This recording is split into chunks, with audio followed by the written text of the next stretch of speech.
7h, 10h sur Radio Courtoisie, suivez la ligne droite. Alors, ce matin, vous nous parlez de l'hommage aux victimes françaises du Hamas. Oui, Maude, facho, terroriste, le Hamas vous dit merci. La honte, on ne veut pas de vous. Maude, vous pourriez imaginer, si vous étiez déconnecté de toute réalité politique et pétri de bien-pensance, que je fais référence à des élus du Rassemblement National, à Marine Le Pen, pire, à son père, horreur, effroi. Vous entendez là le bruit des bottes dans votre studio ? Ou à quiconque a le malheur d'être un tout petit peu plus à droite que Sandrine Rousseau. Eh bien, non, c'est qualificatif, ces injures, ces invectives, ces colibets, ces huées, ces sifflets, c'est roulement de tambour. Comme vous vous en doutez, c'est aux députés de la France Insoumise qu'ils ont été adressés. Hier, mercredi 7 février 2024, enfin, la nation française tout entière, ou presque, nous y reviendrons, rendait hommage aux victimes françaises, 42 pour être précis, du mouvement terroriste islamiste Hamas, qui a, rappelons-le, massacré, martyrisé, ensanglanté, décapité, violé, tout simplement défiguré un peuple tout entier. Ce peuple, il faut le dire, c'est celui d'Israël, et c'est le peuple juif. Ce mot, je le dis, je l'affirme, le peuple juif, parce qu'il glace le sang aux élus d'ultra-gauche que sont la France Insoumise. Mais alors Jordan, vous qui étiez sur place hier aux Invalides, racontez-nous ce qu'il s'est passé. Eh bien, Maude, il s'est malheureusement passé ce qui n'aurait jamais dû se passer. L'indécence, l'ignominie, l'inhumanité, l'irrespect, je dirais presque l'infamie.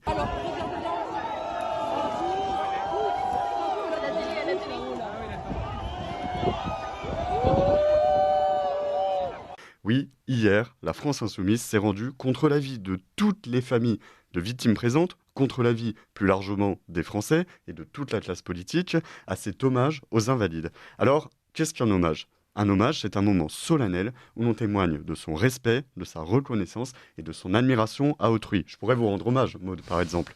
Mais depuis quand la France Insoumise a la quelconque admiration, le moindre respect et une once de reconnaissance pour le peuple juif ?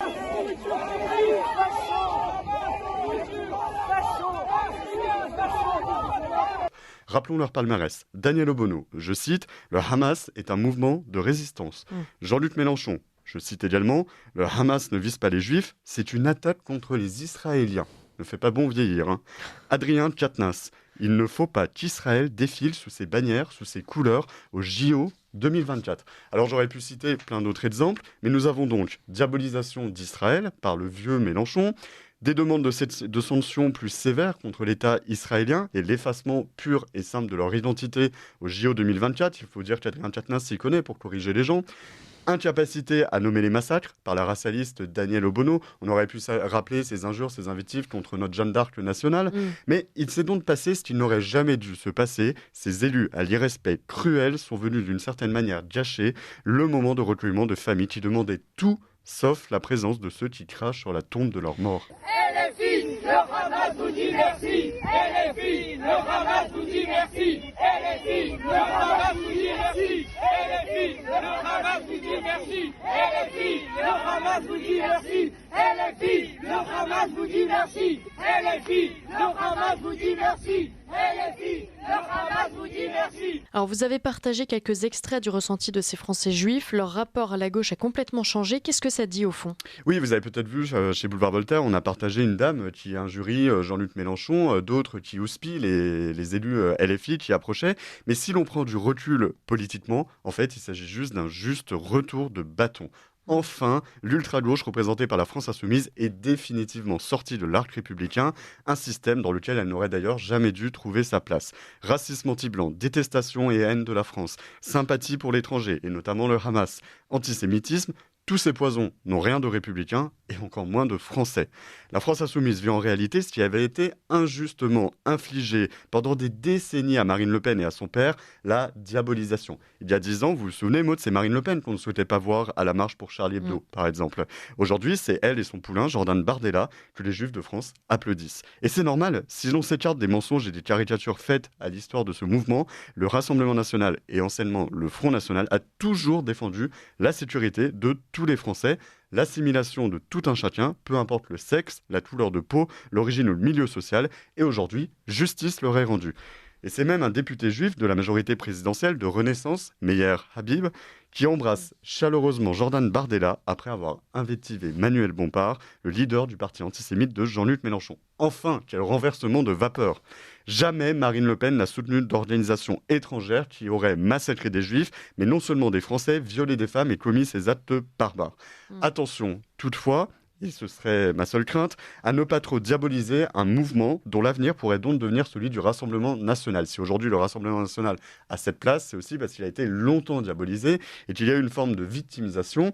On pourrait avoir cette même crainte pour un mouvement, celui de Jean-Luc Mélenchon, la France Insoumise, qui monte et qui progresse donc avec ce côté bouc émissaire qui lui va si bien. Et enfin, vous souhaitez évoquer 2 autres éléments à retenir de cette commémoration. Oui, Maud, il n'y a pas eu que la France Insoumise, il faut le souligner, qui aurait été copieusement injuriée et vilipendée. Il y a également Dominique de Villepin. Alors je sais, Maud, que vous y trouvez un certain charme peut-être, mais les cheveux blonds avec les cheveux gris, mais il trouverait moins de grâce à vos yeux si je vous rappelais les liens supposés qu'il entretiendrait avec le Qatar. Ces liens avaient été révélés dans un livre paru en 2016, Nos très chers émirs, sous la plume de Christian Chesneau et Georges Malbruno, un véritable brûlot qui avait fait éclater les liens de l'ensemble de la classe politique française avec le Qatar, et par exemple une certaine Rachida Dati. On parle de financement de voyages, de petits chèques, de petits arrangements. Bref, on parle surtout d'un pays dont on sait les relations avec les puissances arabes et islamistes de cette région. Et c'est pourquoi l'ancien Premier ministre a donc reçu sa salve de Quolibet, peut-être bien méritée. Enfin, ça peut vous paraître surprenant, mais il y en a un qui lui a été bien applaudi. C'est le nouveau chouchou des Français. Vous me voyez venir, je parle bien sûr de Gabriel Attal. Sûr. Alors, est-ce que les Français de confession juive lui feront confiance pour agir sur ce conflit? On peut se poser la question. Il sera intéressant de garder un œil sur cette popularité fulgurante. Enfin, une chose à retenir, libérer les otages. Voilà ce qui a été scandé, répété hier par les familles et proches de victimes présentes. C'est tout ce que nous pouvons leur souhaiter et leur souhaitons. Mais en parlant de souhait, s'il y a bien une chose que l'on souhaite, c'est surtout que les ennemis de la France, les fous du Hamas, que sont les Manuel Bompard, Daniel Obono et autres Mélenchon, retrouvent un jour un peu d'âme et d'esprit, mais surtout de cœur, pour ne plus jamais imposer cette double peine à des personnes déjà meurtries, en leur infligeant leur présence nuisible. Mais malheureusement, tout le monde ne tombe pas dans le panneau. Et après avoir élucubré sur eux, Maud, permettez-moi de vous dire que ce n'était pas pour leur donner de l'importance, mais bien pour enfoncer le dernier clou de leur cercueil. Merci Jordan Florentin. Je retiendrai surtout tout le monde ne tombe pas dans le panneau. Et oui, ce sera la elle phrase est bien de cette placée, chronique. pour apporter un peu de gaieté dans cette triste hommage quand même hier qui était très émouvant. Alors j'imagine que vous suivez Louis Rigaudière. Oui, bien sûr. Non, mais c'est vrai que les images étaient vraiment très très fortes de voir tous ces huées et ces familles de victimes, de victimes qui étaient vraiment très touchées et qui criaient leur colère. C'était vraiment des images très fortes. Après, on fait une analyse politique où on peut dire que vraiment LFI est sorti de l'arc républicain. C'est vrai qu'il s'est passé quelque chose depuis le 7 octobre. Il y a une certaine infréquentabilité qui s'est maintenant instaurée et qui s'est déplacée vers l'extrême gauche. Clairement, le RN a complètement changé d'image là-dessus et on a tiré parti. Mais pour vraiment sortir de l'arc républicain, je pense qu'il faut aussi se mettre à dos 2 secteurs qui sont très stratégiques, notamment les médias. Les médias, ça m'étonnerait qu'en ce moment, en grosse majorité, considèrent LFI comme étant vraiment les diables de la République. On est toujours dans ce vieux schéma d'extrême droite, un petit peu fasciste, etc. Donc pour l'instant, les médias tiennent toujours là-dessus et LFI est toujours bien vu. Et surtout, le milieu culturel, le milieu du show business, pour parler le mauvais anglais. Et c'est parce que ce sont eux qui réalisent les nouveaux films et qui modulent un petit peu les esprits et qui influencent les gens. Et je pense que là, pour le coup, il y a encore beaucoup de retard et le Rassemblement national est encore vu comme le Front national.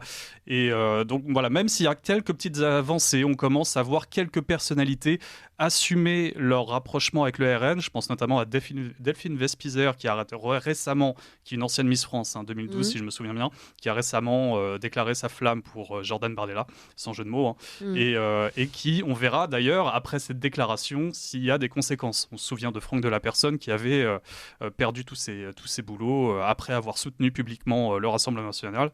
Et donc voilà, c'est quand même intéressant là-dessus, mais voilà, il n'y a pas que le milieu politique à faire changer d'avis. Les médias et les acteurs sont également très importants. Ouais. Jordan Florentin. Oui, et en fait, je pense aussi à... C'est la population en général, on l'a vu hier dans un sondage paru par Valeurs Actuelles, Marine Le Pen serait gagnante dans tous les cas de figure, ce qui montre bien qu'aujourd'hui, la question du vote Rassemblement National, c'est banalisé. Il faut souligner que c'est aussi grâce à la venue dans le champ politique, sur la scène politique française en premier plan, d'Éric Zemmour, qui a permis de lui capter ce vote, qui est un vote plus rebelle, un peu plus courageux, je dirais. Aujourd'hui, on sentirait dans l'urne un peu plus... voilà, c'est le vote Éric Zemmour qui est devenu plus... comment dire, plus rebelle. Et Marine Le Pen, elle, son vote s'est complètement banalisé, démocratisé. Plus personne n'a peur dans l'urne de voter Marine Le Pen. Et même les classes supérieures, les chefs d'entreprise, les patrons, dans toutes les classes de la société, c'est le vote Marine Le Pen qui l'emporte sur le vote Jean-Luc Mélenchon. Et encore une fois, quand vous demandez dans le détail pourquoi j'avais réalisé un micro-trottoir, qui préférez-vous entre Marine Le Pen et Jean-Luc Mélenchon, qui vous fait peur, les gens nous répondent c'est Jean-Luc Mélenchon qui fait peur. Ce qui veut bien dire que ce côté haine, effet repoussoir, est aujourd'hui du côté de la France insoumise. Et pour ajouter sur, vous avez cité les médias, il y a aussi la partie de la population française musulmane. Et le jour où les musulmans considéreront que Marine Le Pen est moins dangereuse que Jean-Luc Mélenchon, pour eux, là, il y aura une dédiabolisation définitive. Et ça commence à apparaître à Argenteuil. On était allés ensemble avec Maud, d'ailleurs, faire un tournage là-bas. On avait interrogé les gens. On avait des femmes, des mères voilées qui nous disaient « Je vote Marine Le Pen pour la sécurité de mes enfants ». Donc quand les musulmans, eux aussi, parce qu'ils ne le sont pas, il faut arrêter de dire ça, mais quand les musulmans seront vraiment en danger en France, autant que les juifs le sont, ils comprendront que le seul parti, un des seuls partis, peut-être à être reconquête, peut-être à être certains des républicains, qui peuvent assurer leur sécurité, ce sont eux, et bien ils se mettront aussi à dédiaboliser Marine Le Pen et à voter pour eux. Lise-Le Dutreuil. Là, on vient de parler des juifs qui sont en danger en France, potentiellement des musulmans un jour qui le seront, ou qui le sont déjà dans une certaine mesure. Moi, j'aimerais reparler quand même des personnes qui sont le plus en danger en France aujourd'hui, ce sont les Français.